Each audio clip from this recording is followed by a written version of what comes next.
দর্শক, এই মুহূর্তে আছি জাতীয় প্রেস ক্লাবের ঠিক সামনে। আপনারা দেখতে পাচ্ছেন এখানে গত 16 বছরে আওয়ামী লীগ শাসন আমলে, আওয়ামী লীগ সরকার থাকাকালীন যে ঘটনাগুলো আসলে হয়েছে, অর্থাৎ পিলখানা ট্র্যাজেডি, লগি বৈঠার তাণ্ডব, তারপর হচ্ছে শাপলা চত্বরের যে ঘটনা, তারপর জুডিশিয়াল কিলিং, নির্বাচন প্রহসন 2014, 18, 24 সালে যেভাবে নির্বাচন হয়েছে সেই চিত্র সেটি কিন্তু এখানে তুলে ধরা হয়েছে।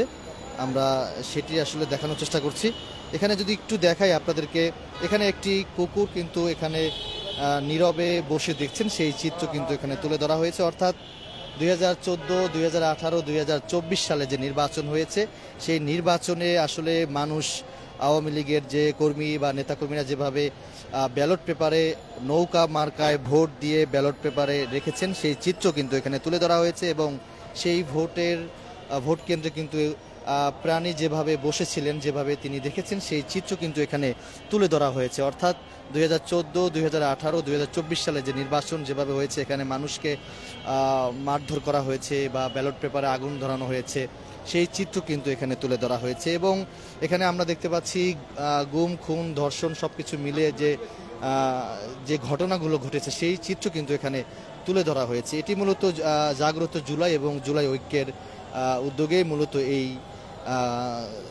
16 বছরে আওয়ামী লীগ শাসন আমলে যে কাণ্ড করেছে সেই চিত্র কিন্তু এখানে তুলে ধরা হয়েছে। আমরা এই মুহূর্তে দেখতে পাচ্ছি জাতীয় পার্টির বর্তমান চেয়ারম্যানের যিনি দায়িত্বে রয়েছেন, তিনি আসলে এখানে তার ছবি বা তার প্রতীকী এখানে দেওয়া হয়েছে এবং এখানে কিন্তু লেখা রয়েছে ইন্ডিয়ার অনুমতি ছাড়া কথা বলা যাবে না, জিএম কাদের। ইন্ডিয়ার সাথে স্বামী স্ত্রীর সম্পর্ক, আমাদের বিজয় মানে ভারতের বিজয়, আমাদের উন্নয়ন মানেই ভারতের উন্নয়ন। আমরা যদি একটু দেখাই, এখানে দেখতে পাচ্ছেন জুলাই যে আন্দোলন হয়েছে সেই চিত্র কিন্তু এখানে তুলে ধরা হয়েছে। প্রথম শহীদ হয়েছেন জুলাইয়ে আবু সাইদ, তারপর এখানে রয়েছেন মুগ্ধর ছবি কিন্তু এখানে দেওয়া হয়েছে এবং এখানে লেখা রয়েছে রক্তে রাঙ্গা জুলাই 2024, মাতৃভূমি অথবা মৃত্যু। এবং উপরে কিন্তু লেখা রয়েছে 36 জুলাই। এই যে প্রদর্শনী, গত 16 বছর আওয়ামী লীগ সরকার কি করেছে সেই চিত্র, সেই প্রদর্শনী কিন্তু এখানে তুলে ধরা হয়েছে। এবং জুলাইয়ে যে ঘটনা ঘটেছে, র্যাবের হেলিকপ্টার দিয়ে ছাত্র জনতার উপর যে গুলি ছুড়েছে সেই চিত্র কিন্তু এখানে তুলে ধরা হয়েছে।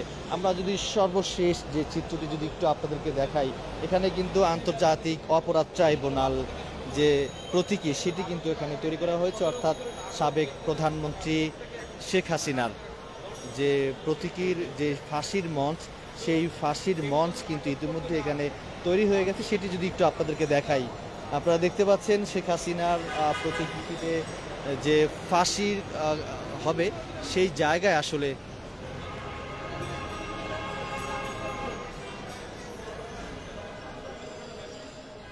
দেখতে পাচ্ছেন শেখ হাসিনার যে প্রতীকী যে ফাঁসি, যেখানে ফাঁসি কার্যকর হবে, এটি মূলত এখানে দেওয়া হয়েছে। এবং ইতিমধ্যেই সকল কার্যক্রম কিন্তু তারা শেষ করেছেন। হয়তোবা কখন শেখ হাসিনার প্রতীকী ফাঁসি কার্যকর হবে সেই বিষয়ে আসলে জানার চেষ্টা করব। এখানে একজন দায়িত্বরত রয়েছেন, একটু তার সঙ্গে কথা বলার চেষ্টা করব। শেখ হাসিনার প্রতীকী ফাঁসির মঞ্চ আসলে সেটি কখন কার্যকর হবে সেই বিষয়ে আসলে জানার চেষ্টা করব। আমাদেরকে একটু জানাবেন আসলে শেখ হাসিনার প্রতীকীতে ফাঁসি কখন হবে, কখন কার্যকর হবে? আমরা 25 তারিখে শুরু করছি। আপনারা জানেন যে 25 তারিখে আমাদের এটা শুরু হয়েছিল, তো এখন চলতেছে। প্রচুর দর্শনার্থী আসতেছে, বিশেষ করে সন্ধ্যার পরে এটা বাড়ে, ভিড়টা অনেক বাড়ে। 36শে জুলাই বিকেলে আমাদের ফাঁসি কার্যকর করে, সেখানে যেভাবে ফাঁসি কার্যকর হয়, মূলত আমাদের বাংলাদেশ কনস্টিটিউশনে জেলখানার মধ্যে যেভাবে ফাঁসি কার্যকর হয়, এইভাবেই ফাঁসি কার্যকর হবে প্রতীকী আকারে। দেন আমরা এটা শুরু করতে চাই। এখানে দেখতেছেন বিচার কাঠগড়া আছে এবং ফাঁসির ওপেন মঞ্চ আছে।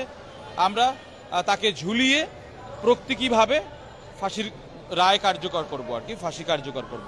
এটা আসলে এই যে এরকম যে করেছে, এটা আসলে কি বার্তা দিচ্ছেন মানুষকে, মানুষ কি কেন দিয়েছে? এই যে দেখুন, 16 বছর, এই 16 বছরের ফিরিস্তিটাকে আবার একটু বেসিক যে বিষয়গুলোকে মানুষের মনে আবার জাগিয়ে তোলা বা ঝালাই করে দেয়াটা।